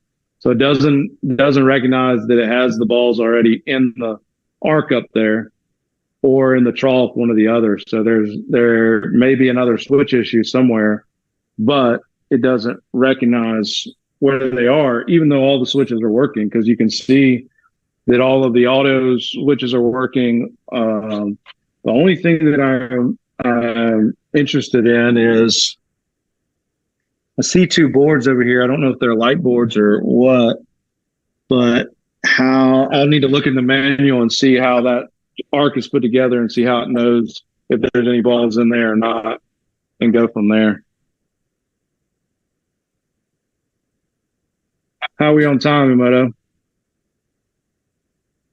We'll let her get back. It's 5 o'clock now. Yeah. We can it's up to you if you want to fix this. If you want to, how do you feel about where you're at with this fix? Well, at least we fixed the arc, sort of. Yeah. And now, so we fixed all the switch issues that we could see, but now we've got a ball issue where it knows. So it's like Spunky's saying, the optos, and that's what I was thinking too. Is these optos? Looks like there are some optos. There's 2 back there. That there's definitely one here for the entrance. And let's see. Let's go back in there and see if we can switch test. And then let's do here. So that opto isn't working. Yep. So there's an opto that's all the way back here. Let me get this. Where's my magnet at? I have my magnet. Yeah. All right. Second here is where the diverter opens at the rear of the arc. Yeah. Yeah. So that opto is not working. And I'm going to say, let me see something real quick.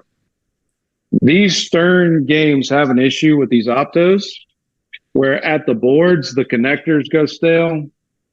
And so I wonder if I unplug and replug the board that's underneath there, if it will actually show us and give it to us. I'm afraid these balls are going to fall out of this thing. So let me pull these out.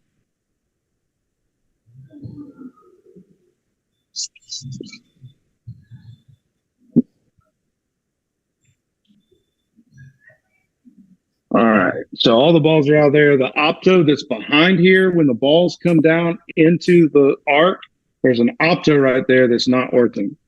So we're going to keep looking. I'm going to make sure the 50 volts is killed. All right, so arc is here. You have wires coming around to here, and then you have an opto board here. And so what I'm going to do, just to be safe, I'm going to reseat all of these little connectors on here. They have these little 2-pin connectors on all of them. And I've seen these things just go stale or move in a different position. They're not the greatest when it comes to staying with continuity. And so we have them in X-Men a lot of times, especially if you have something that's moving right next to the board. So in X-Men, you have these 2 forks that go up under magneto where the magneto lock is, and it constantly goes and shoots those forks up. and there's these opto boards that are right next to it. And sometimes those opto boards, these little connectors will wiggle in a place where they're not making good contact anymore. And so I recommend just reseating these and seeing, but then sometimes we'll come back with a hot glue gun and we'll put a little bead across this on the back to keep them in place. Oh, nice. And you'll end up seeing that. So let's Spunky see if we get said that reverse the send receive on the board. What would that do for me? Tell me your thinking on it. I don't question you, but tell me your thinking on it. Yeah.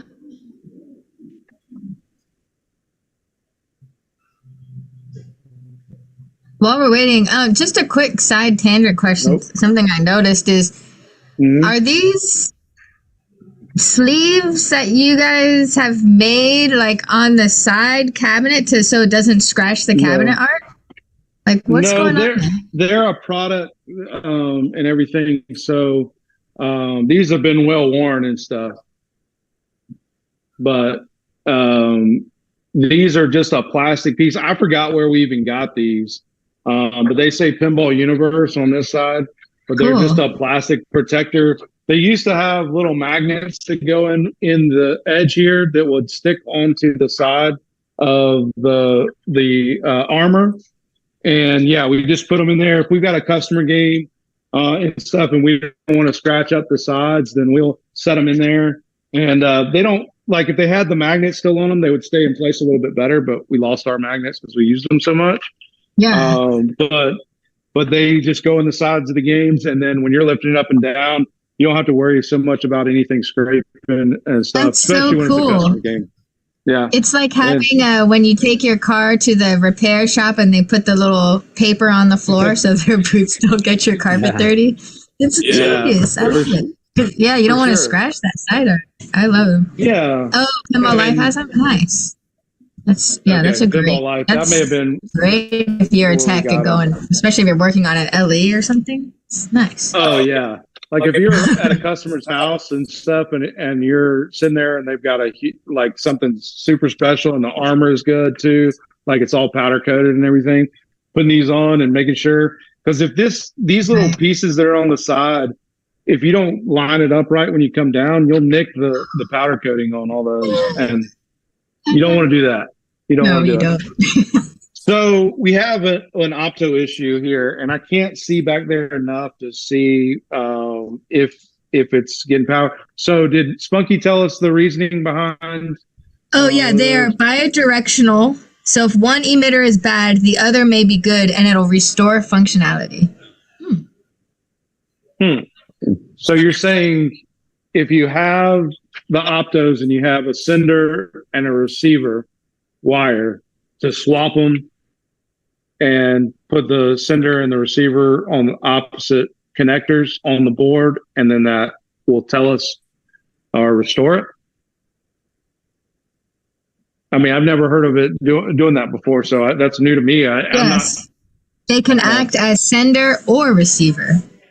So bidirectional. Nice. Okay. Nice tip. So I'm guessing that it's here and here. So it says opto board, tells us where they're connected and stuff. So this says transmitter 1, this says receiver 1, and this says transmitter 2 and receiver 2. So let's see which one is going up to that arc. You want to pull power? I'm going to live dangerously today. I'm going to pull this out and this out. And I'm going to do here and here. The light comes on. And then let's put it down and see what he says. Still don't see anything on that one. But where's the arc load opto? Well, that must be it. I think there's another one. Oh yeah, did you? Sorry. So now there's 2 pairs going to that board. One for arc hit and one is the other for arc load. Okay. So there's 2 pairs going to that. One is for the arc hit and the other is for arc load. To the board. To the little opto board. Okay. So let me switch the other pair too. Arc load is the one you're trying to fix. Yeah, for sure. So both pairs have been swapped now. And arc hit is up front on the playfield. Yeah. Thanks. Arc hit's here. Thank you, chat.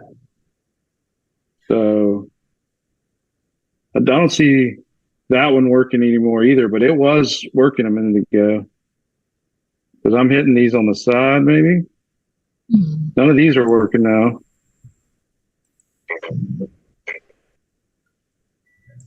So now let's look and see if those are in Q3, because maybe we blew Q3 during something, and so we still have an issue at Q3.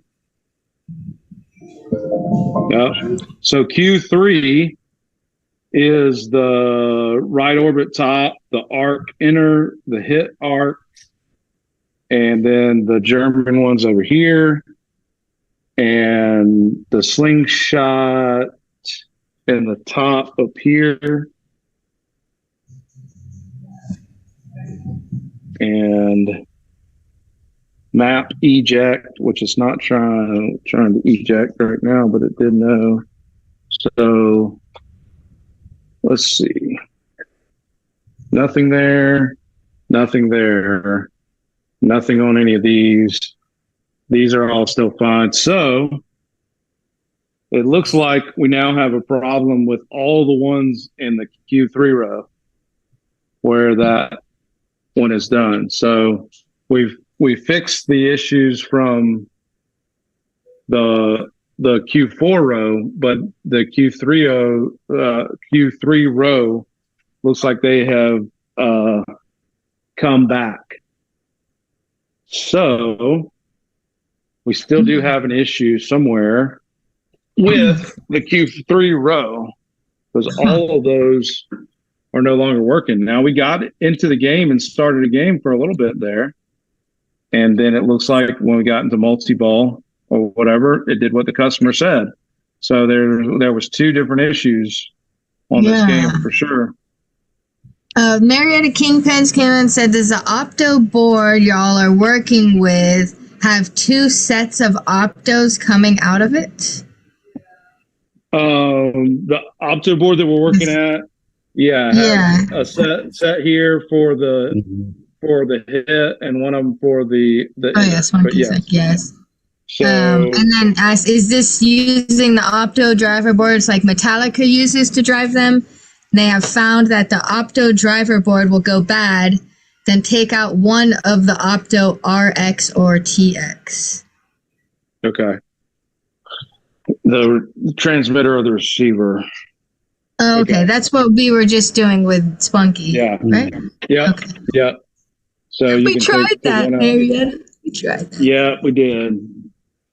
So whatever happened, probably let's turn it off and let's test this transistor now and see if it's blown, and see if whatever happened blew this. I love how I can just take it out of the board, though. It is kind of nice instead of testing it in there. So we'll go 2 here, and we will put, I believe it's red in the middle. Oh yeah, nice. And Spunky dropped in a link of the opto that he had to get it. Yeah. Yeah.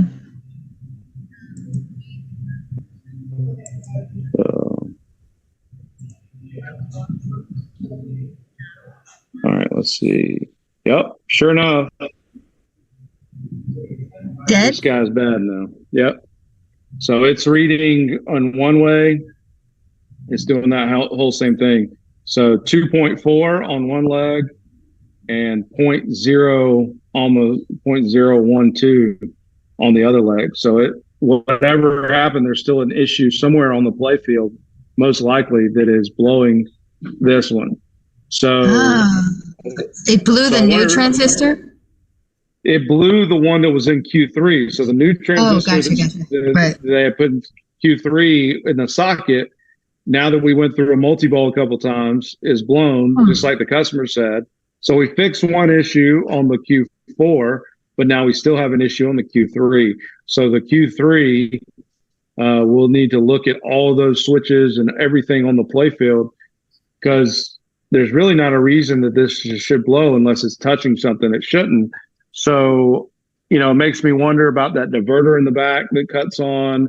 When I hear it going and cutting on, if there's something near there, so I'll go and look through all the switches in this Q3 row and start going through all of those and start trying to find the issue.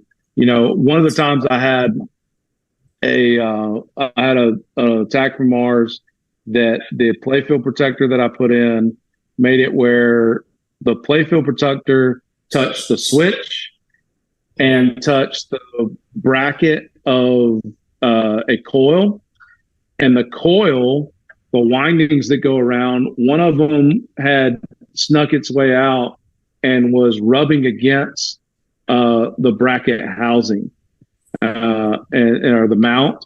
And so you had 50 volts that was traveling from that little winding that had rubbed itself raw on the coil bracket, and it was traveling to the hole protector that we had put in.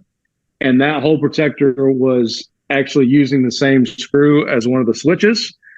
And so all of that was put together. And so every time somebody hit the ball, and it went all the way back and hit the back metal piece, it would end up shorting out the whole switch matrix on an attack from Mars. So we may have something just barely touching somewhere that we don't know where it is currently and things. So we'll just have to keep searching, just like we did on the Q4, and search through everything and look, and then we'll narrow it down to whatever and figure out if we can recreate the issue over and over again. And if we can, then we'll find that issue and figure it out. But it's another place to hunt. The hunt's never done sometimes. You got to keep going. But no, I mean, so don't you love it? Yeah, though. I mean, you're always chasing something new. That's the whole thing. Is it's always something new. Spunky, thank you so much for your help and talking through that. Because I'm always looking for new ways and things and hearing people's ideas and stuff on which way to troubleshoot, because there's so many different ways to troubleshoot, and there's so many different components in all these games. And so you always get another opportunity to learn. And if there's quicker ways to do it, I'm all for it. So I think this is one where I could sit here and probably search for another 30, 40 minutes, and we may not find anything, or we may find it. So we definitely know that what the customer said there on the auto loading, and it seems like there's definitely some issues in there that after it goes through multi-ball a couple times, because it was recognizing us hitting the arc for a couple times. We played, John got into multi-ball. We put it into multi-ball 3 times before we even started playing that game. So we know that it worked for a little bit, but then he was right, getting a multi-ball and it starts acting crazy and it blows this. And then that makes it where it can't figure out where any of the balls are. So wild. Well, it is wild. I think we let y'all digest this. Yeah. And, next week we are going to be doing our Jaws deep dive with Keith Owen. So we're excited about that, but I'm sure you have to finish this repair for your customer a lot sooner than if we jump back on in a few weeks. But if we can jump back on in a few weeks or so, we'd love to get the recap on what the solution is that you found. Yeah, because that's an interesting one. And if we find it or whatever, I'll document it and I can send videos and stuff like that. Oh, yeah. Awesome. Stuff too. Totally. We'll totally figure it out and stuff. But sometimes it takes some hunting and doing, and you just got to keep at it. Don't let things get frustrating. Just keep at it. Walk away for a few minutes if it is getting walking away. Yeah. And then coming back and you see it a whole different way. Yep. But there's always, people think sometimes that, it's always cut and dry, but in pinball with a metal ball bouncing around and so many vibrations and stuff, there are so many little crevices and areas, things that can happen that you got to find. So no worries, we'll find it and we fix one issue and we can move on to the next. That's all you got to do. Keep moving on to the next. Got one issue fixed. Keep on moving. Thank you everybody for joining us. Yay. Thank you so much, Joe.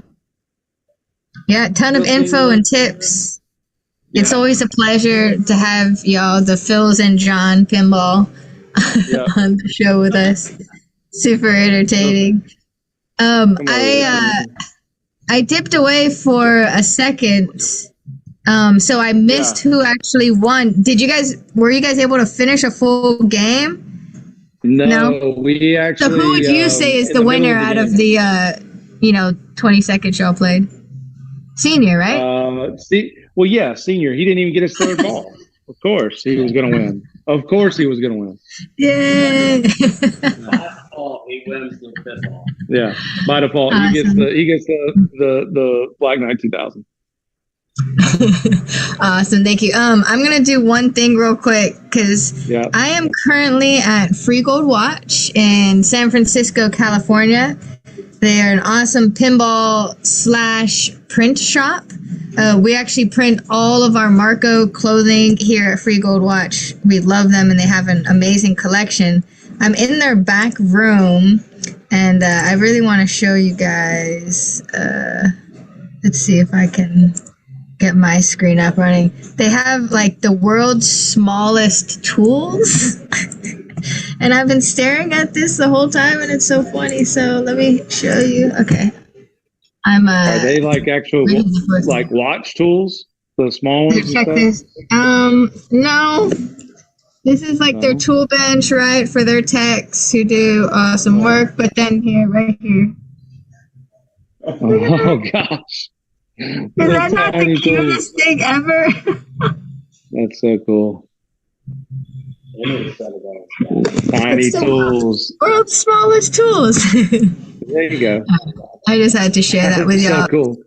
Yeah, no, that's awesome. So we're going to go, and everyone that's on Twitch, stick around because we're going to raid Mystery Pinball Theater 3000. Manu, he's at Free Gold Watch, playing Scooby-Doo, and I'm going to join him shortly. Scooby-Dooby-Doo. And for everyone else, I'm jealous that you're at Free Gold Watch and I'm not. I know, you guys need to come visit. I'm being a snowbird right now and hiding from the snow and ice, so. I got to get down to Captain Crazy's. I know, I need to get down there. All right, we're getting ready to raid. And thanks, everybody. Thanks y'all so much. See you next week, 5 p.m. Central, 6 p.m. Eastern. Keep going. You got it. All right, goodbye.